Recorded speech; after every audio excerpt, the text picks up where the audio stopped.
പേര്. ഇന്ന് തിന്ന ഭക്ഷണത്തിന് ഇന്ന് തിന്ന പേര് സാമ്പാർ. സാമ്പാർ കഴിക്കേ.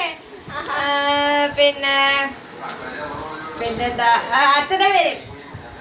സാപ്പു.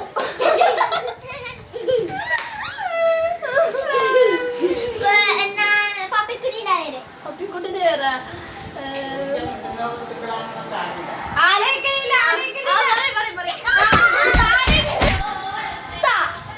എന്താ പേര്? തമന്ന. എവിടെ സ്ഥലം? തെങ്കാശി. അമ്മയുടെ പേര്? തങ്കമണി. അച്ഛൻ്റെ പേര്? തങ്കപ്പൻ.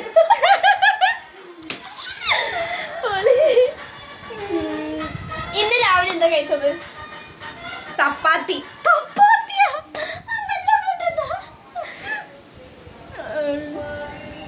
അനിയത്തിന്റെ പേര്? അനിയത്തിന്റെ പേര്?